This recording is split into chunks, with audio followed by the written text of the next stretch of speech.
What I'd like to do, I'd like to share a little story here with you. It's a very tender story. It was sent to me by someone who sends me beautiful things in the mail. And I call it the Teddy story. And I'd like to read this to you, if I can do it without tearing up. And this story illustrates this as well as anything I've ever seen. There's a story many years ago of an elementary school teacher. Her name was Mrs. Thompson. As she stood in front of her 5th grade class on the very first day of school, she told the children a lie. Like most teachers, she looked at her students and said that she loved them all the same. But that was impossible because there in the front row, slumped in his seat, was a little boy named Teddy Stoddard. Mrs. Thompson had watched Teddy the year before and noticed that he didn't play well with the other children, that his clothes were messy and that he constantly needed a bath. Teddy could be unpleasant. It got to the point where Mrs. Thompson would actually take delight in marking his papers with a broad red pen and making bold X's and then putting a big F at the top of his papers. At the school where Mrs. Thompson taught, she was required to review each child's past records, and she put Teddy's off until last. However, when she reviewed his file, she was in for a surprise. Teddy's 1st grade teacher wrote, "Teddy is a bright child with a ready laugh. He does his work neatly and he has good manners. He's a joy to be around."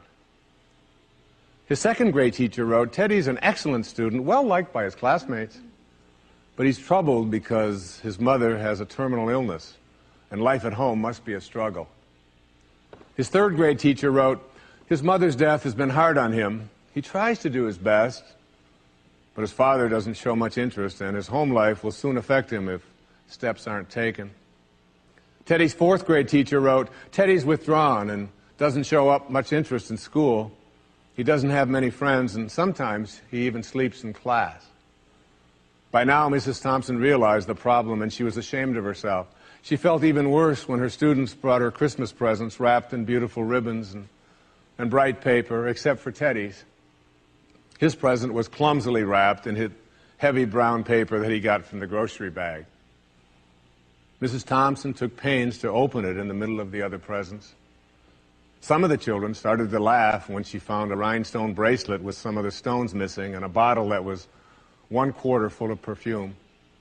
But she stifled her children's laughter when she exclaimed how pretty the bracelet was, putting it on and dabbing some of the perfume on her wrist.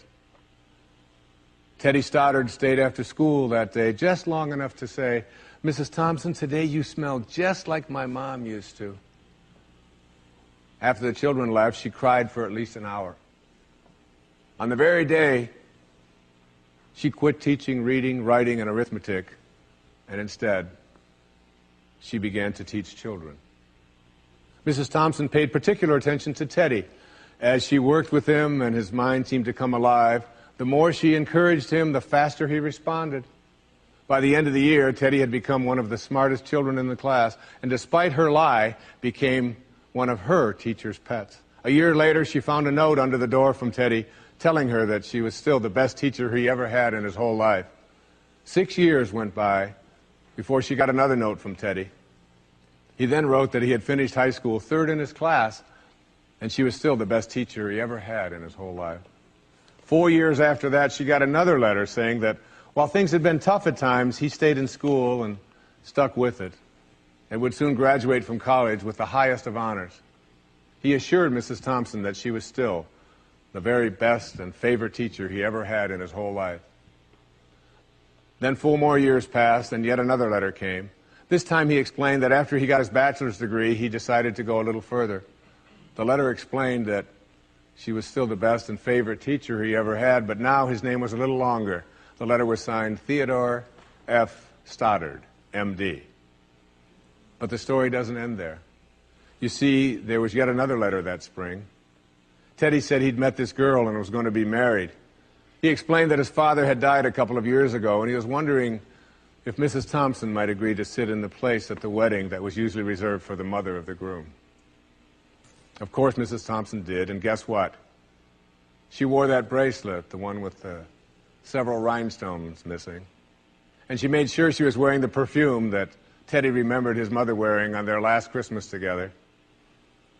They hugged each other, and Dr. Stoddard whispered in Mrs. Thompson's ear, "Thank you so much for making me feel important and showing me that I could make a difference." Mrs. Thompson came with tears in her eyes and whispered back, "Teddy, you have it all wrong. You were the one who taught me that I could make a difference. I didn't know how to teach until I met you." Isn't that a beautiful story? Yeah.